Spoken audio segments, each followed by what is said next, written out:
Shalom semuanya. Boleh sampai kanan kirinya bilang Happy Sunday. Wow, siapa yang terberkati oleh pujian penyembahan yang tadi sudah kita naikkan? Boleh kasih tepuk tangan yang meriah buat Tuhan Yesus. Wow, senang banget bisa ketemu lagi sama teman-teman di tempat ini. Aku juga bersyukur buat setiap dari leaders yang sudah memberikan aku kepercayaan untuk membawakan satu sharing hari firman Tuhan hari ini. Dan sebelum duduk teman-teman, boleh senggol kanan kirinya, gimana kabarmu hari ini? Wow, boleh cari 5 orang juga teman-teman, boleh kasih salam yang hangat, bilang Happy Sunday. Wow, puji nama Tuhan. Teman-teman boleh dipersilakan untuk duduk di dalam hadirat Tuhan. Oke, teman-teman. So, hari ini aku dapetin satu tema yang buat aku sangat terberkati, teman-teman. Yaitu tema hari ini kita akan berbicara tentang hidden cost of the oil, teman-teman. So, banyak dari kita, ketika kita bicara soal minyak, kita tuh selalu mau diurapi. Kebiasaan kita tuh selalu ingin diurapi. Tetapi nggak banyak dari kita selalu mau menikmati satu hal ini, yaitu proses bayar harga. Karena teman-teman, ketika kita mau diurapi, kita harus bayar harga untuk mendapatkan pengurapan tersebut. Karena kita perlu tahu, urapan itu tidak sembarangan. Dan nggak sembarangan orang bisa menerima urapan tersebut. Karena minyak selalu berbicara tentang kuasa, tentang Roh Kudus, dan juga panggilan Tuhan. Boleh senggol kanan kirinya. Lu mau diurapi nggak? Nah, teman-teman, hari ini kita akan belajar dari satu cerita yang menurutku nggak lazim.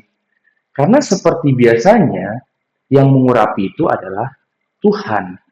Tetapi, kalau kita lihat di gambar berikut, nah, ada dua gambar yang menarik, teman-teman. Biasanya, pada saat itu, Tuhan yang mengurapi setiap kita. Ada dua kisah di sini. Yang pertama di 1 Samuel 16 ayat 13, di mana Daud itu lagi diurapi. Ayatnya berbunyi seperti ini. Samuel mengambil tabung tanduk yang berisi minyak itu dan mengurapi Daud di tengah-tengah saudara-saudaranya. Sejak hari itu dan seterusnya berkuasalah Roh Tuhan atas Daud. Lalu berangkatlah Samuel menuju Rama. Dan ada satu cerita lagi teman-teman di gambar yang sebelah kanan. Kalau kita lihat di Keluaran 30 di mana Harun pada saat itu juga diurapi oleh Tuhan. Ayatnya bilang gini, engkau harus juga mengurapi dan menguduskan Harun dan anak-anaknya supaya mereka memegang jabatan imam bagiku. Nah, ini merupakan dua kisah teman-teman, salah dua kisah di mana pada saat itu kita yang diurapi Tuhan, kita diangkat.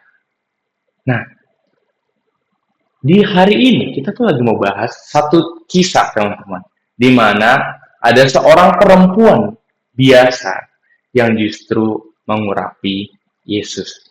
Perempuan ini mengurapi Yesus karena ada satu rasa cinta dan percaya yang mendalam pada Tuhan.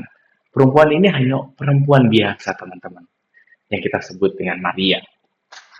Oke, mari kita sama-sama buka firman Tuhan hari ini di Matius pasalnya yang ke-26, ayatnya yang ke-6 sampai yang ke-13. Oke, teman-teman bisa buka Alkitabnya di Matius 26 ayat 6 sampai yang ke-13. Yang sudah ketemu boleh sama-sama katakan amin. Oke, boleh sekali lagi sama-sama kita katakan amin yang sudah ketemu. Oke, teman-teman. Yuk kita sama-sama simak ayat ini ya, teman-teman. Aku akan bacakan buat kita semua. Judul perikopnya di ayat ini adalah Yesus diurapi. Ayat 6. Ketika Yesus berada di Betania, di rumah Simon si Kusta. Ayat 7. Datanglah seorang perempuan kepadanya membawa sebuah buli-buli kuala berisi minyak wangi yang mahal. Minyak itu dicurahkannya ke atas kepala Yesus yang sedang duduk makan. Ayat 8. Melihat itu murid-murid gusar dan berkata, untuk apa pemborosan ini? Ayat 9, sebab minyak itu dapat dijual dengan mahal dan uangnya dapat diberikan kepada orang-orang miskin. Ayat yang ke-10, teman-teman. Tetapi Yesus mengetahui pikiran mereka lalu berkata, mengapa kamu menyusahkan perempuan ini? Sebab ia telah melakukan satu perbuatan yang baik padaku. Ayat yang ke-11.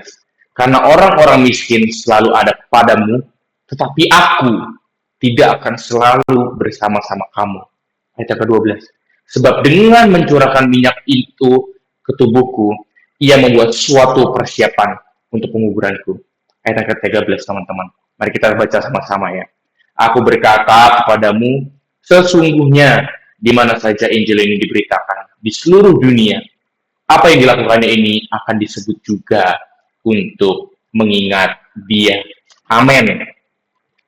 So, teman-teman, di ayat ini tuh nyeritain bagaimana ada satu sikap hati yang begitu cinta sama Tuhan yang ditunjukkan oleh satu perempuan ini yang bernama Maria ketika dia mengurapi Tuhan Yesus dengan minyak narwastu. So, di ayat 7, mari kita belajar sama-sama ya, teman-teman. Di ayat 7 dijelaskan di mana Maria datang kepada Tuhan dengan membawa minyak wangi yang mahal. Ternyata minyak wangi itu, kalau kita lihat di Yohanes 12, ceritanya juga sama tentang Yesus diurapi. Minyak itu adalah minyak narwastu murni, teman-teman. Yang kalau kita cari, minyak ini tuh sangat mahal pada zaman itu. Karena minyak ini itu harus diimpor dari pegunungan India. Makanya harganya pada saat itu jadi mahal banget. Karena minyak ini sulit banget didapatin. Boleh senggol kanan kirinya, minyaknya mahal bro and sis. Nah, bahkan fakta yang menarik lagi teman-teman. Minyak ini hanya bisa dibeli sama Maria. Dengan harga yang harus dibayar itu adalah 1 tahun upah kerjanya.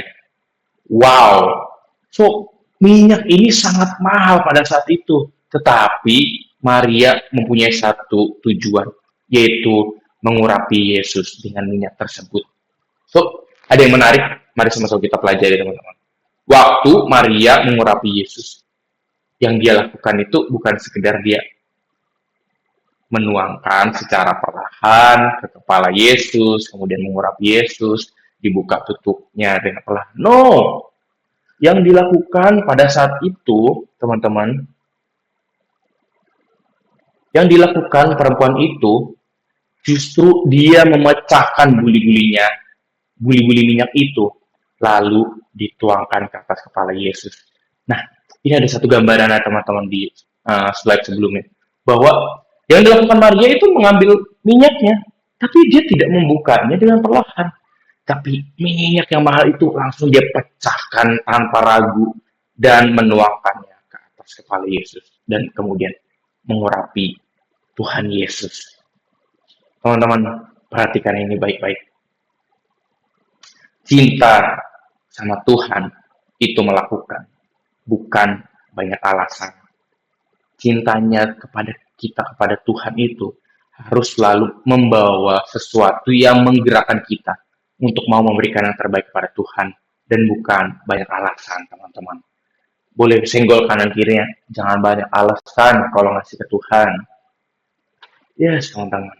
Kita harus mengerti betul, inilah satu kisah perempuan yang bernama Maria, di mana dia mengurapi Tuhan Yesus dengan minyak yang mahal pada saat itu. Teman-teman, mari kita belajar lebih dalam. Ada 2 hal yang mau aku sampaikan dari kisah ini. Yang pertama, teman-teman boleh catat dengan baik-baik. Yang pertama, manusia melihat pemborosan, tetapi Tuhan melihat ketulusan penyembahan. Wow. Kalau kita baca di ayat yang 8 dan 10. Aku akan bacakan buat teman-teman. Ayat ke-8. Melihat itu, murid-murid gusar dan berkata, untuk apa pemborosan ini? Ayat yang 10. Tetapi Yesus mengetahui pikiran mereka, lalu berkata, mengapa kamu menyusahkan perempuan ini? Sebab ia melakukan sesuatu perbuatan yang baik padaku. Kita garis bawah ini, teman-teman. Sebab ia telah melakukan sesuatu perbuatan yang baik padaku. Ini kisah di ayat ini tuh kalau kita baca teman-teman, ini tuh merupakan momen di mana Yudas lagi komplain nih sama Tuhan. Sorry, Yudas komplain sama Maria pada saat itu. Karena Maria, menurut Yudas, dia tuh lagi buang-buang sesuatu yang mahal. Pada saat itu, Yudas berpikir bahwa ngapain lu buang-buang hal yang mahal yang lu punya, dan lu malah kasih ke Tuhan Yesus. Gini dong, mari kita coba telah ayat ini. Bukannya ada hal yang salah dari pemikiran Yudas ini. Yudas berpikir bahwa apa yang dilakukan Maria adalah pemborosan. Tetapi Tuhan melihat itu sebagai perbuatan yang baik. So, kita melihat bahwa ada cara pandang yang berbeda di sini, di cerita ini, teman-teman. Ketika Maria melakukannya sebagai tanda penyembahan sejatinya kepada Tuhan. Tapi buat manusia, terkadang yang nggak mencintai Tuhan dengan sepenuh hati, justru melihat itu sebagai tindakan yang berlebihan. Wow. So, teman-teman, aku mau bilang ini. Penyembahan sejati selalu menyenangkan hati Tuhan. Boleh sama-sama kasih senggol kanan kirinya. Penyembahan lu udah sejati belum? Yes, teman-teman. Kita harus belajar dari Maria bahwa ketika kita memberikan sesuatu yang mahal dalam hidup kita itu lagi memberikan penyembahan yang sejati. Karena kita tahu kita tuh cinta sama Tuhan. Amin, teman-teman. So, mari kita belajar bahwa kita harus melihat cara pandang yang melebihi standar dunia. Karena rasa cinta kita kepada Tuhan. Bilang kanan kirinya, yuk naikin standar kita. Ya, teman-teman, kita harus meningkatkan standar kita. Bukan lagi standar dunia, tetapi standar kemuliaan Tuhan. Amin. Kita lanjut ke poin yang kedua, teman-teman. Di mana di sini kita belajar satu hal yang menarik lagi. Di mana manusia mencari keuntungan, tetapi Tuhan melihat kesaksian. Wow. Mari kita baca ayatnya yang ke-9 ya. Kita lihat lagi Alkitab kita. Kita baca ayat yang ke-9 dan 13. Aku bacakan. Sebab minyak itu dapat dijual dengan mahal dan uangnya dapat diberikan kepada orang-orang miskin. Ayat ke-13.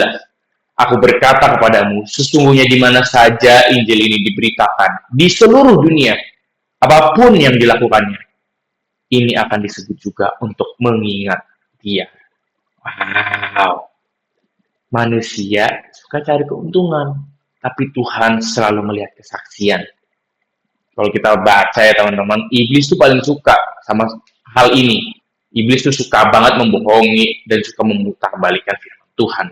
Paling suka tuh iblis bilang kalau lu kasih semuanya ke Tuhan, emang nanti untungnya buat lu apa? Emang nanti yang dapat dibalikin ke lu apa? Justru yang ada lu rugi kalau lu kasih semuanya buat Tuhan. Itu tuh mahal. Besok lu mau makan apa? Aset lu hilang. Ini merupakan investasi lu.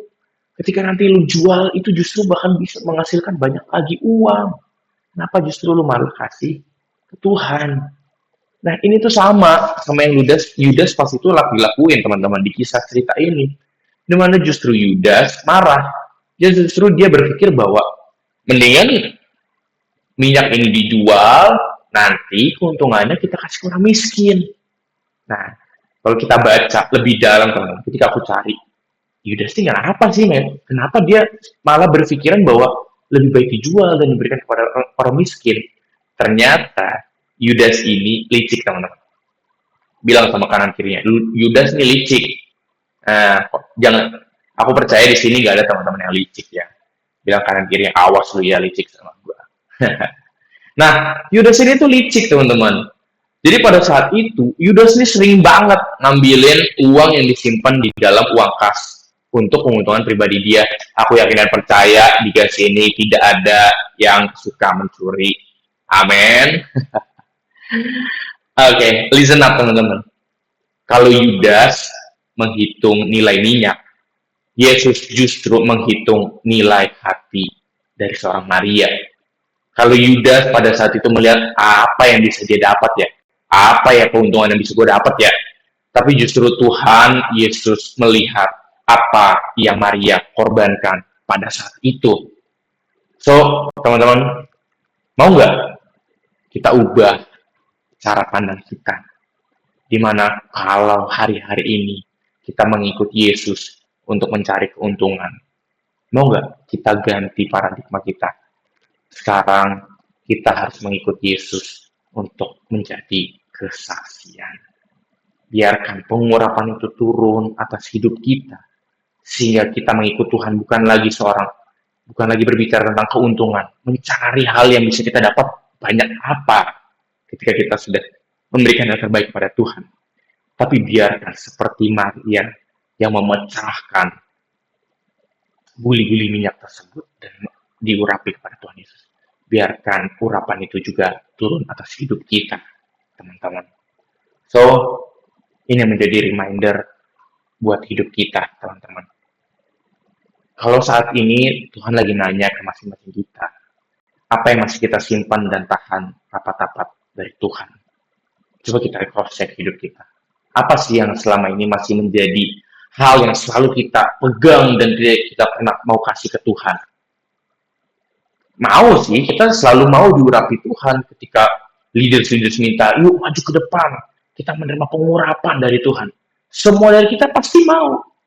Tetapi kita nggak pernah mau konsisten untuk melakukan satu hal ini, yaitu bayar harga untuk mendapatkan urapan tersebut. Ketika Maria memecahkan buli-buli minyaknya, barulah minyak itu mengalir. Tetapi sebaliknya, kalau buli-buli minyak itu tidak dipecahkannya, maka pengurapan yang sejati itu tidak akan turun ke atas hidup kita. So, kalau hari-hari ini teman-teman mau menerima kuasa dan mau dipakai Tuhan secara luar biasa, kita harus mau kehilangan kenyamanan kita. Kita harus mau melepaskan ego kita. Dan kita harus memberikan waktu, tenaga, dan materi kita kepada Tuhan sepenuhnya. Sebab Tuhan layak menerima itu semua. Karena pengurapan selalu lahir dari kerelaan, ketaatan, dan juga penyembahan yang sejati. Amin. Siapa yang mau diurapi Tuhan boleh lambaikan tangannya.